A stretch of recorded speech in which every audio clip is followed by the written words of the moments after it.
Welcome to AGTV news. ముట్టల ముందుగా highlights చూద్దాం.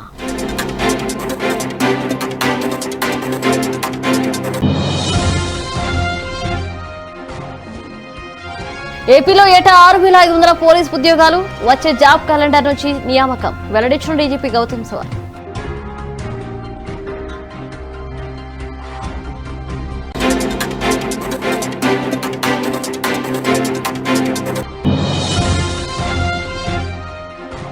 అన్ని జిల్లాల కలెక్టర్లతో సీఎం జగన్ స్పందన వీడియో కాన్ఫరెన్స్. వీటి నివారణపై కలెక్టర్లకు దిశానిర్దేశం.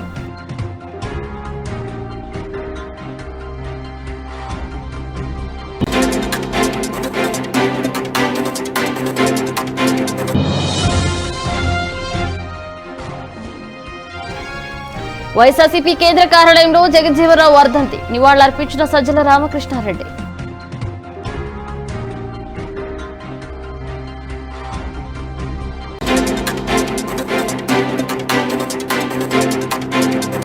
పోలీస్ శాఖలో రానున్న 3 ఏళ్లలో పెద్ద ఎత్తున నియామకాలు చేపడతామని డీజీపీ గౌతమ్ సవాంగ్ చెప్పారు. వచ్చే ఏడాది జాబ్ క్యాలెండర్ నుంచి ఏడాదికి 6,500 మంది పోలీస్ అధికారులు, సిబ్బందిని భర్తీ చేస్తామని ఆయన వెల్లడించారు. కొత్త నియామకాలపై యువత అపోహలు, సందేహాలు పెట్టుకోవద్దని సూచించారు. మంగళగిరిలోని పోలీస్ ప్రధాన కార్యాలయంలో ఆయన విలేకరులతో మాట్లాడుతూ మహిళల భద్రత కోసం గ్రామ, వార్డు సచివాలయాల్లో నియమించిన దాదాపు 15,000 మంది మహిళా సురక్ష కార్యదర్శులకు మహిళా పోలీస్ హోదా ఇచ్చిన విషయాన్ని గుర్తు చేశారు. వారికి కానిస్టేబుల్ తరహా విడతల వారీగా క్యాపుల్ శిక్షణ ఇస్తామని తెలిపారు. Police department will not know about it అని పరిస్థితి ఉండదు. ఆ సమస్యల గురించి ఒక వ్యక్తిగత సమస్య కానీ, ఒక any individual has any complaints, అది మహిళా పోలీస్ ద్వారా అది కూడా పోలీస్ స్టేషన్ వరకు రావడం, పోలీస్ స్టేషన్ వరకు తెలియపరచడము. సో అలాంటి ఒకటి ఏర్పాట్లు, అలాంటి పరిస్థితి రావడంతో ఏమవుతుందంటే there will be a tremendous increase in the capacity of the police, presence of the police, availability of the police, and all this new capacity will be a woman in the form of a Mahila police. So this is keeping in with the priority of the government that is being accorded to women's safety, women's security in the state of Andhra Pradesh, and also generally upliftment and emancipation and empowerment of women in the state of Andhra Pradesh. అది welfare programmes గురించి మనం చెప్పడం అవసరం లేదు, మీరు అందరికీ తెలుసు. How this welfare program is also tailored in this similar manner where we are giving that gender perspective. ప్రతి ఒక్క వెల్ఫేర్ ప్రోగ్రామ్ స్కీమ్స్ అన్నది వేరియస్ నవరత్న ప్రోగ్రామ్స్ కింద కూడా ఇచ్చిన దానిలో కూడా ఒక జెండర్ పర్స్పెక్టివ్ కూడా దాంట్లో ఉన్నారు. ఆ జెండర్ పర్స్పెక్టివ్, ఆ gender is part of the mainstreaming of the gender. దాంట్లో కూడా మీరు కనపడుతుంది the Mahila perspective in that. So with this 15,000, almost 15,000 ranks మన డిపార్ట్మెంట్ కు రావడం తోని, one, our capacity is really enhanced. Secondly, ఇప్పుడు 6,500 అని ఆ లెక్కలు చెప్పాలంటే ఎట్లా వచ్చింది అది? వీఆర్ ఆల్ అవేర్ దట్ మనకు training capacity, maximum training capacity is 6,500. So కాబట్టి మన డిస్కషన్లో గతంలో honourable CM and the government అప్పుడు డిస్కషన్ చేసేటప్పుడు మనం 6,500 యాన్యువల్లీ మనం రిక్రూట్ చేస్తే we will be able to reach the figure of 24,000 in the next 4 years అని ఒక టార్గెట్ లాగా పెట్టుకున్నారు. సో 6,500 ఫిగర్ అంటే అది states capacity to train in 1 year.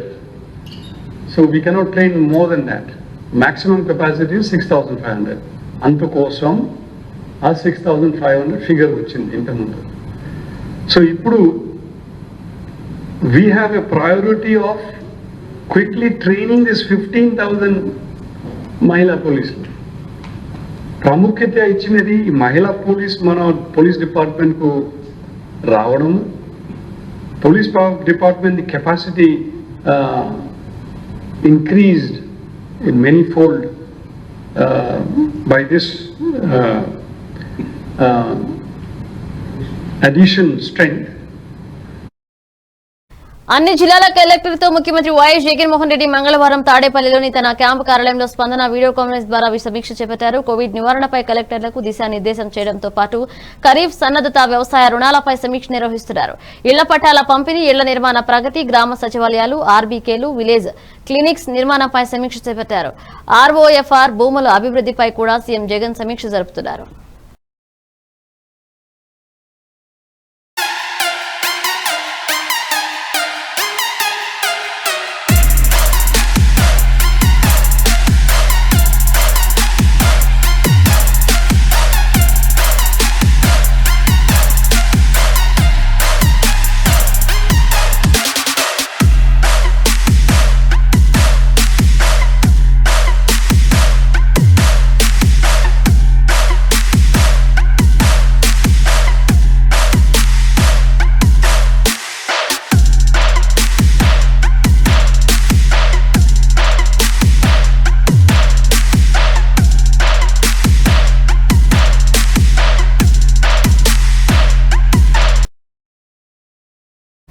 తాడేపల్లిలోని వైఎస్ఆర్సీపీ కేంద్ర కార్యాలయంలో బాబు జగజీవన్ రావు వర్ధంతి కార్యక్రమాన్ని మంగళవారం నిర్వహించారు. జగజీవన్ రావు చిత్రపటానికి పార్టీ ప్రధాన కార్యదర్శి సజ్జల రామకృష్ణారెడ్డి పూలమాలలు వేసి నివాళులర్పించారు. ఈ కార్యక్రమంలో మంత్రి వెల్లంపల్లి శ్రీనివాస్, రాజ్యసభ సభ్యుడు మోపిదేవి వెంకటరమణ, ఎంపీ నందిగాం సురేష్, ఎమ్మెల్సీ డొక్కా మాణిక్య వరప్రసాద్, లేళ్ల అప్పిరెడ్డి, ఎమ్మెల్యే సామినేని ఉదయభాను, కైలే అనిల్ కుమార్ తదితరులు పాల్గొన్నారు. రాజ్యసభ సభ్యులు శ్రీ మోపిదేవి వెంకటరమణ గారిని 2 నిమిషాలు. పెద్దలు శాసన మండలి సభ్యులు డొక్కా మాణిక్య ప్రసాద్ గారిని 2 నిమిషాలు. అందరికీ నమస్కారం. భారత మాజీ ఉప ప్రధాని, మాజీ కేంద్ర మంత్రి వర్యులు, ఈ భారతదేశాన్ని ప్రగతి పదంలో నడిపించినటువంటి ఒక గొప్ప మహానుభావుడు, రాజనీతిజ్ఞుడు బాబు జగజీవన్ గారి వర్ధంతి సందర్భంగా చేసిన పెద్దలందరికీ, ముఖ్యంగా ప్రభుత్వ సలహాదారు సజ్జల రామకృష్ణారెడ్డి గారికి, ఎంపీలకి, ఎమ్మెల్యేలకి, పెద్దలందరికీ, పార్టీ నాయకులందరికీ నమస్కారం. ఈరోజు వైసీపీ రాష్ట్ర కార్యాలయంలో ఆ రాజనీతిజ్ఞుని గురించి తెలుసుకునే అవకాశం, ఆయన స్మరించుకునే అవకాశం మనందరికీ కలగడం నిజంగా చాలా సంతోషించదగిన విషయం. బాబు జగజీవన్ గారు అనేక శాఖల మంత్రిగా, పరిపాలనా దక్షుడిగా మనందరికీ తెలుసు. కానీ ఆయన ఇరిగేషన్ శాఖ మంత్రిగా అనేక ప్రాజెక్ట్స్ నిర్మించి భారతదేశంలో ఆహార సమస్య లేకుండా చేసినటువంటి, ఒక ఆహారాన్ని ఒక ఉద్యమంగా పేద ప్రజలకు అందించినటువంటి ఒక మహా గొప్ప వ్యక్తి బాబు జగజీవన్ గారు.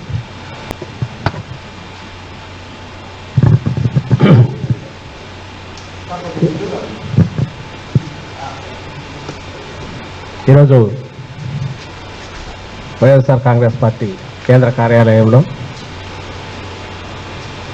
బాబు జగజీవన్ రావు గారిని స్మరించుకొని, ఆ మహనీయుడి స్ఫూర్తితో ఆయన బాబాసాహెబ్ అంబేద్కర్ గారు అలాగే భారతదేశ విముక్తి కోసమే కాకుండా సామాజికంగా అట్టడుగు వర్గాలు కూడా విముక్తిని పొంది ఒక సమసమాజ నిర్మాణం దిశగా అప్పట్లో ముందడుగు, తొలి అడుగు వేసిన మహనీయుల్లో ఎవరైతే ఉన్నారో ప్రముఖంగా చెప్పుకునే బాబాసాహెబ్ అంబేద్కర్, జగజీవన్ రావు గారు, వాళ్ళను స్మరించుకోవడంతో పాటు ఆ న్యాయం, సమన్యాయం ఇప్పటికీ ఉంటుందా, ఏ స్టేజ్లో ఉన్నాము, ఎంత ముందుకు వెళ్ళాలి అనేది ఎప్పటికప్పుడు బేరీజు వేసుకుంటూ పోవాల్సిన నేపథ్యంలో ఈరోజు ఇక్కడ ఒక్కసారి పునశ్చరణ చేసుకుని మరోసారి ఆర్థిక, సామాజిక, సాంస్కృతిక అన్ని రకాలు కూడా ఒక సమాజ నిర్మాణ దిశగా, ఆ సమన్వయం సాధించే దిశగా ఎలా అడుగులు వేయాలనేది మనం నిర్దేశించుకోవాల్సిన తరుణం. మహనీయుల జయంతులు, వర్ధంతులు కేవలం మొక్కుబడి మాటలకు కాకుండా మనం అలా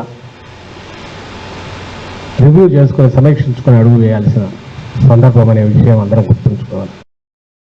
4వ విడత ప్రధాని మంత్రి గరీబ్ కళ్యాణ్ అన్న యోజన పథకం కింద ఈ నెల నుంచి రేషన్ కార్డు ఉన్న ప్రతి ఒక్కరికి ఉచితంగా 5 కిలోల బియ్యం లేదా గోధుమలు ఇస్తామని భారత ఆహార సంస్థ ఆంధ్రప్రదేశ్ జనరల్ మేనేజర్ అమరేష్ కుమార్ తెలిపారు. ఈ పథకం ఈ నెల నుంచి నవంబర్ వరకు అమల్లో ఉంటుందని చెప్పారు. ప్రధాని మంత్రి గరీబ్ కళ్యాణ్ అన్న యోజన పథకం కింద ఇప్పటి వరకు 84 కోట్ల మందికి లబ్ధి చేకూరిందని పేర్కొన్నారు. దీనికోసం కేంద్రం ఇప్పటి వరకు 12,900 కోట్లు ఖర్చు చేసిందన్నారు. నెలకు రాష్ట్రానికి 1.34 లక్షల మెట్రిక్ టన్నుల ఆహార ధాన్యాలు సరఫరా చేశామని, అందుకు 496 కోట్లు ఖర్చయిందని చెప్పారు. 2021-22 ఏడాదికి 13.97 లక్షల అంగన్వాడీ కేంద్రాల ద్వారా 9.2 కోట్ల మంది పిల్లలకు బలవర్ధకమైన బియ్యాన్ని కేంద్రం పంపిణీ చేస్తుందని అమరేష్ కుమార్ తెలిపారు. So as you might be knowing, these are the two schemes which actually address the nutrition related issues of the vulnerable section, that is children and mothers, pregnant and lactating mothers. So this scheme of supply of fortified rice scheme, this is a path-breaking scheme because it moves further from the concept of food security to the concept of nutritional security. This scheme also has been started and we have the figures, latest figures. If you want to, if you are interested in getting that, we can share the information with you. And then one last thing which I would like to mention, that apart from this, the scheme that I have already talked about, there are a lot of reforms going on related to end-to-end computerization, and we are also ensuring through that farmers whose produce we purchase, they get the money directly in their own accounts through electronic transaction. This has been primarily done to do away with the middlemen who were very active so far. So that's one measure that has been taken everywhere now in India. Andhra Pradesh is one of the pioneers in that. And second thing is that if you go to the fair price shops, you will see what we call EPOS machines. That is point of sale. Now EPOS machines are there. That means there is an internet connectivity in that. That again is very important. Why? Because unless and until we have that facility, internet connectivity in that, we cannot implement another important scheme, what we call One Nation, One Ration Card. So we have made very impressive progress in these two schemes also, and overall all the reforms meant at reforming PDS, leveraging technology, especially IT and other things and internet, are being successfully implemented, and PDS, you can scheme, MDM scheme. Krishna జిల్లాలో అర్ధభాగం తమదేనని కేసీఆర్ అంటుంటే జగనేమో ప్రేమలేఖలు రాస్తున్నారని Telugu Desam senior నేత మాజీ మంత్రి KS Jawahar ఎద్దేవా చేశారు. Vijayawada TDP కార్యాలయంలో ఆయన మీడియాతో మాట్లాడుతూ కేసీఆర్ జగన్ల అన్నదమ్ముల అనుబంధం ఏపీ రైతాంగానికి శాపంగా మారిందని జవహర్ ధ్వజమెత్తారు. ఢిల్లీ వెళ్లి బతిమాలిన కేంద్ర జలశక్తి శాఖ మంత్రి గజేంద్ర సింగ్ షేకావత్ జగన్ కి అపాయింట్మెంట్ ఇవ్వలేదన్నారు. ఈ ముఖ్యమంత్రి ఏమో ఆయనకు లేఖ రాశారని సమస్య పరిష్కారం అవుతుందని చెబుతున్నారన్నారు. జగన్ తనపై ఉన్న కేసులకు భయపడి ఏపీ రైతాంగ ప్రయోజనాలను కేసీఆర్ కు ఢిల్లీ పేదలకు తాకట్టు పెట్టారని జవహర్ మండిపడ్డారు. పంటల బీమాపై ప్రభుత్వం అధికారులు పట్టించుకోవడం లేదని జవహర్ చెప్పారు. వ్యవసాయం మంత్రేమో విశాఖలో భూ కబ్జాదారులకు పరిమితమైందని అన్నారు.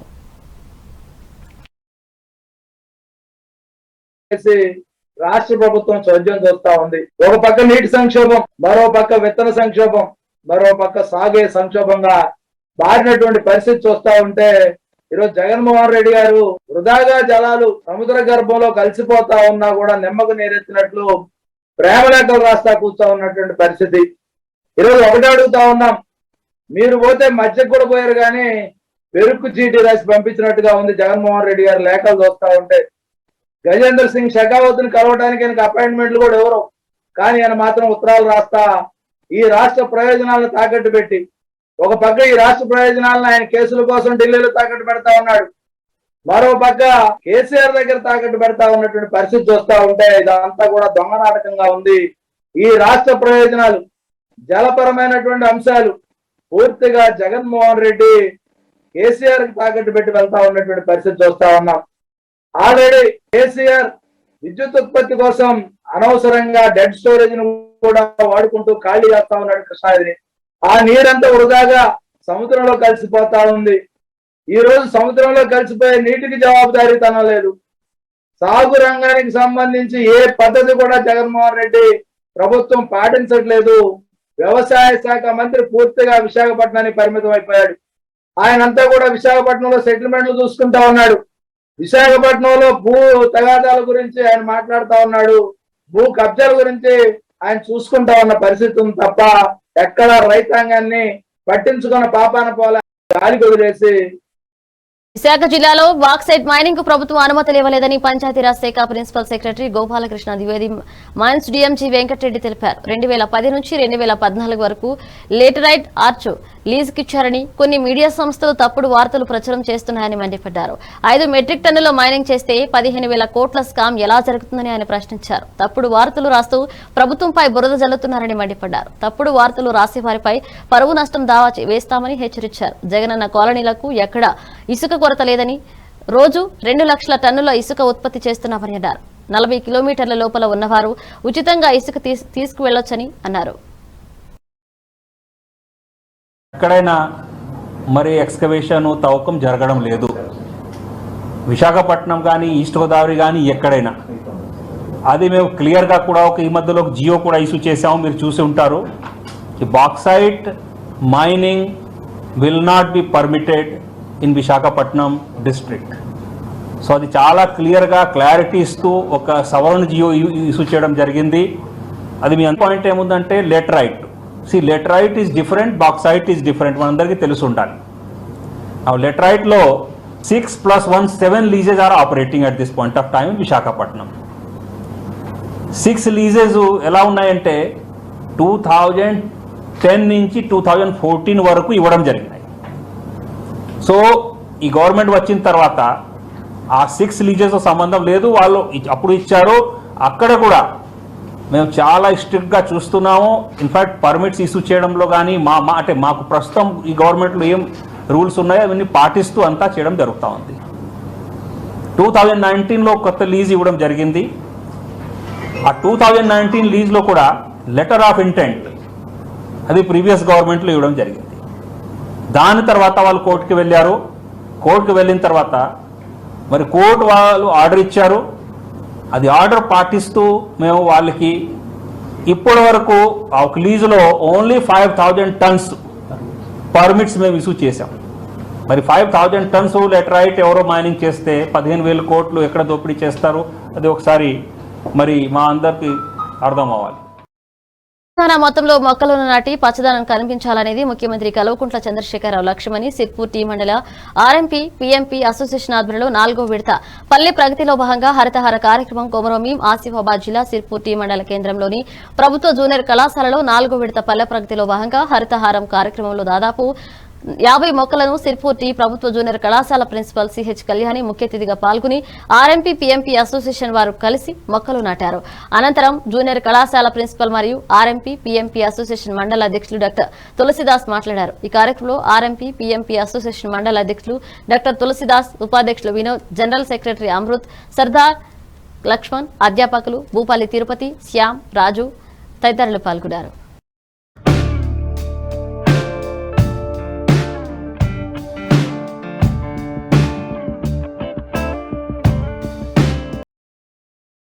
జాబ్ క్యాలెండర్ ను వ్యతిరేకిస్తూ విజయనగరంలో ఉద్యోగ పోరాట సమితి తలపెట్టిన బైక్ ర్యాలీని పోలీసులు అడ్డుకున్నారు. ఎల్బీజీ భవనంలో విద్యార్థి సంఘాల నాయకులను నిర్బంధించారు. ఎస్ఎఫ్ఐ నేతలతో పాటు ఆందోళనకు మద్దతు తెలిపారు. సిపిఐ నేతలను పోలీసులు అరెస్ట్ చేసి స్టేషన్ కు తరలించారు. కొత్త జాబ్ క్యాలెండర్ ను విడుదల చేసే వరకు ఉద్యమం కొనసాగిస్తామని నేతలు చెప్పారు.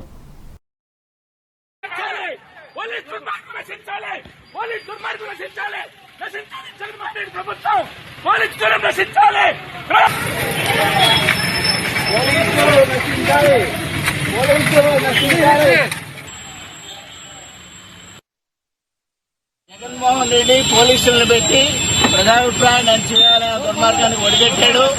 మరి జగన్మోహన్ రెడ్డి ఆర్థిక శాఖే 2,35,000 ఓట్లు సీట్లు ఉద్యోగాలు ఖాళీ ఉన్నాయని చెప్పింది. ఆ 2,35,000 ఉద్యోగాలని భర్తీ చేయాలి. డిఎస్సీ ప్రకటించలేదు, ఒక్క టీచర్ని కూడా నియమించలేదు.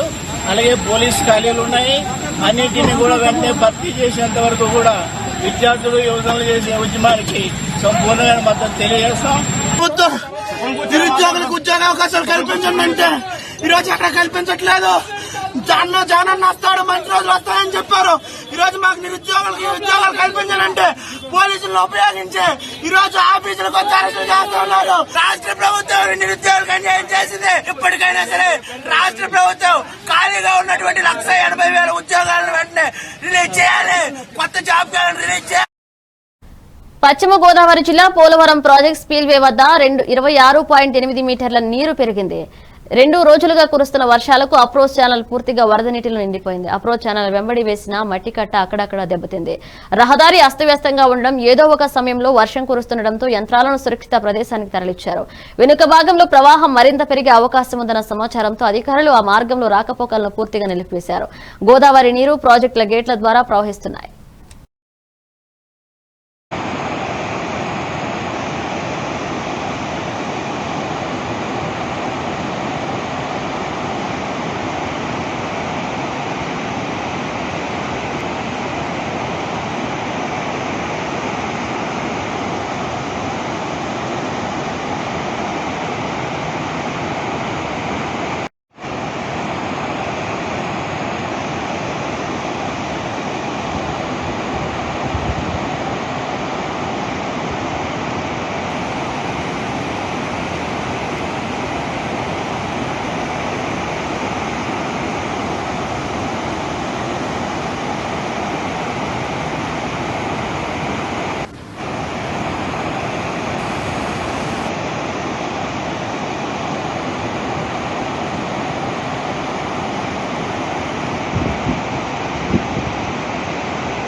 Bulletin updates, keep watching AJTV News.